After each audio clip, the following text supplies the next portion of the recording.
Hello friends, welcome back to Learning Academy. आज हमारे पास है जो मॉर्फोलॉजी का पेपर, जो ज्योग्राफी का पेपर नंबर 2 है, एमए सेमेस्टर 1। ये 2023 का पेपर है, एनईपी के तहत, न्यू एजुकेशन पॉलिसी के तहत आया था। तो चलिए देखते हैं इसमें कौन कौन से क्वेश्चंस आए थे, क्या मार्किंग थी, किस टाइप के क्वेश्चन पूछे गए थे। तो चलिए एक एक करके हम लोग देखेंगे। पेपर की टाइमिंग 3 आवर्स है, मैक्सिमम मार्क्स 80।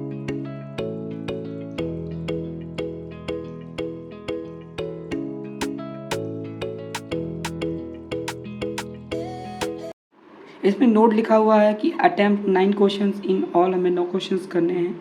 ठीक, क्वेश्चन नंबर 1 जो है हमारा कंपलसरी है, जो कि हमारा मल्टीपल चॉइस क्वेश्चंस है।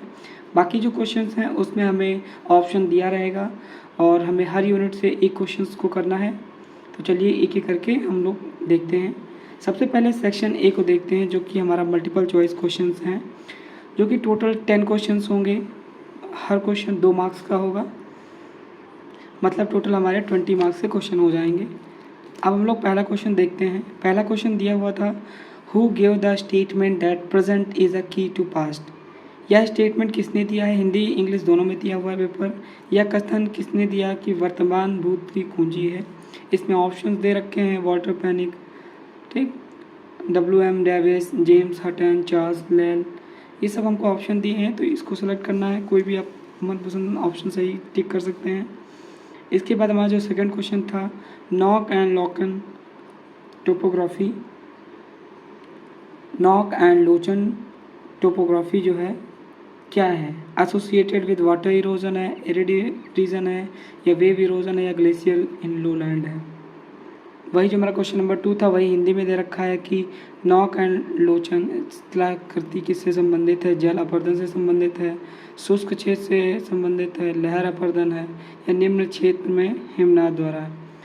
थर्ड क्वेश्चन जो हमारा आया था, theory of sea floor spreading was given by, sea floor theory किसने दिया है, ठीक, इसके बारे में पूछा था। आपके पास ऑप्शंस थे, इसको हिंदी में भी दे रखा है, सागर नितल प्रसारण सिद्धांत किसने दिया था। ठीक, इसके बाद हमारा फोर्थ क्वेश्चन था, ocean crust is mainly made up of.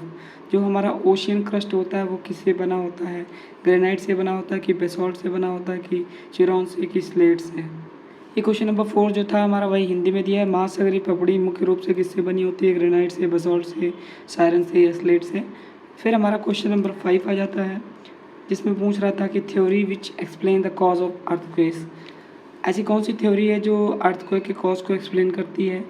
ठीक, इसमें इलास्टिक रिबाउंड थ्योरी आ गया, प्लास्टिक थ्योरी आ गया, ट्रेमर्स थ्योरी आ गया, सिस्मोलॉजी थ्योरी आ गया। ठीक, वही चीज़ हिंदी में दी रखी है, वह सिद्धांत जो भूकंप कारणों की व्याख्या करता है। ये हमारे बेसिकली ऑप्शंस थे। इसके बाद बेसिकली हमारा क्वेश्चन नंबर 6 था, the process by which masses of rock and soil move downhill under gravity influence। तो उसके ये ऑप्शंस दे रखे थे, landslide, mass wasting, hydraulic action, solifluction. उसी को हिंदी में भी दे रखा था, वह प्रक्रिया द्वारा जिसके द्वारा चट्टान एवं मिट्टी का मास गुरुत्वाकर्षण के कारण नीचे प्रस्थापित हो जाता है। ये हमारे ऑप्शन दे रखे थे। इसके बाद क्वेश्चन नंबर 7 आ जाता है, which rock type forms steepest slope. कौन सा रॉक टाइप स्टीपेस्ट स्लोप बनाता है। इसमें ऑप्शन दे रखे थे, ग्रेनाइट, सील, वोल्केनिक एश, या फिर ऑल ऑफ अबव। इसमें आपको टिक करना था। ये क्वेश्चन नंबर 7 जो था वह हिंदी में दिया है, कौन सी चट्टान सबसे तीव्र ढाल बनाती है, ग्रेनाइट, सैल, ज्वालामुखी राख, उपयुक्त सभी। इसके बाद हमारा क्वेश्चन नंबर 8 आ जाता है, hanging masses of limestone in the cavern from the roof are called. ठीक, ये हमारे ऑप्शन दे रखे थे। इसको हिंदी में अगर समझें तो, गुफा की छत से लटकते हुए चूना पत्थर के समूह को क्या कहते हैं। ठीक, इसमें ऑप्शंस हैं, आप सेलेक्ट कर सकते हैं। इसके बाद आपसे पूछा था, the discontinuity between the outer core and the inner core is called. Repetti line कहते हैं, लेमन लाइन कहते हैं, गटनबर्ग लाइन कहते हैं, कोनार्ड लाइन कहते हैं। ठीक, इसको आपको आंसर देना था। इसी को हिंदी में दे रखा है, ऊपर कोर एवं आंतरिक कोर के मध्य जो अस्तता कहलाती है। ये ऑप्शन दे रखे हैं। फिर हमारा जो लास्ट जो है मल्टीपल चॉइस क्वेश्चन था, block mountains are also called, residue mountain कहलाते हैं, या डोम माउंटेन कहलाते हैं, या अल्पाइन माउंटेन कहलाते हैं, या हॉस्ट माउंटेन कहलाते हैं। तो ये बेसिकली रेसिड्यू माउंटेन कहलाते हैं। इसके बाद हमारा आता है सेक्शन नंबर बी, जिसमें हमारे शॉर्ट आंसर टाइप क्वेश्चन दे रखे हैं। ठीक, टोटल हमारे पास 4 यूनिट्स हैं, तो हमारे पास टोटल 8 क्वेश्चंस होंगे। उसमें से हमको हर यूनिट से एक क्वेश्चन अटैम्प्ट करना होगा और हर क्वेश्चन का 5 मार्क्स है, तो मतलब 4 क्वेश्चन जब आप अटैम्प्ट करेंगे तो 20 मार्क्स हो गए। जो हमारे मल्टीपल चॉइस क्वेश्चन थे वो भी 20 मार्क्स के थे, हर क्वेश्चन 2 मार्क्स का था, टोटल 10 क्वेश्चन थे, तो हमारे हो गए 20 मार्क्स। और 20 मार्क्स हमारे हो गए शॉर्ट आंसर्स के, तो ये हमारे हो गए 40 मार्क्स। और हमारे 40 मार्क्स के लॉन्ग क्वेश्चंस होंगे, हर एक क्वेश्चन हमारा लगभग 10 मार्क्स का होगा, तो 40 मार्क्स वो हो गए। तो इस प्रकार 80 मार्क्स का क्वेश्चन पेपर होगा। शॉर्ट आंसर टाइप क्वेश्चन देख लेते हैं। जो पहले यूनिट है उसमें हमारा दे रखा था, जो हमारे शॉर्ट आंसर्स हैं उनको 150 वर्ड्स में लिखना है। कोशिश करें कि इससे ज़्यादा ना लिखें, क्योंकि टाइम मैनेजमेंट भी करना पड़ता है, पेपर लेंथी हो जाता है। तो सबसे पहले लिखना था right a short note on geological time scale. Geological time scale पे आपको शॉर्ट नोट लिखना था कि हमारा पहले जो एक एरा मेसोजोइक, सेनोजोइक, फिर उसको डिफाइन करना था हमारा कि कैम्ब्रियन, ऑर्डोवेशियन, सिल्यूरियन, डिवोनियन, ये सब चीज़ें एक्सप्लेन करना था, टेरेसिक, जुरासिक। ठीक, ये 5 मार्क्स में इसको एक्सप्लेन करना था। हमारे पास चॉइस भी अवेलेबल थी उसी क्वेश्चन में कि discuss the landscape development theory of Penck. Penck की हमें लैंड डेवलपमेंट थ्योरी के बारे में डिस्कस करना था। ये हमारे पास ऑप्शन था जियोलॉजिकल टाइम स्केल के साथ में, इन दोनों में से हम कोई एक आंसर कर सकते थे। इसके बाद हमारी आती है यूनिट नंबर 2, जिसमें हम इन 2 क्वेश्चन से कोई भी एक क्वेश्चन अटैम्प्ट कर सकते हैं 5 मार्क्स के लिए। तो पहला क्वेश्चन था present the geographical description of doctrine of isostasy. Isostasy का जो सिद्धांत है उसके बारे में हमको लिखना था 150 वर्ड्स में। दूसरा जो क्वेश्चन था right a detail account of folds and its types. Account of folds के बारे में बताना था और उसके विभिन्न प्रकारों के बारे में डिस्कस करना था। ये भी हमारे शॉर्ट आंसर्स चल रहे हैं। यूनिट नंबर 2 हो गया। फिर आता है हमारा यूनिट नंबर 3, उसमें जो हमारा पहला क्वेश्चन है discuss the landform form by the glaciers. Glacier के द्वारा जो लैंडफॉर्म्स हमारे बनाए जाते हैं इरोजनल एक्टिविटी या डिपोजिशनल एक्टिविटी की वजह से, उसके बारे में डिस्कस करना था 150 वर्ड्स में। ये हमारी जो यूनिट नंबर 3 थी उसका ऑप्शन है, उसमें लिखना था write an explanatory note on aeolian landforms. जो वायु भू आकृतियाँ हैं उनके बारे में बताना था। ठीक, इसके बाद आ जाती है हमारी 4th यूनिट शॉर्ट आंसर्स में।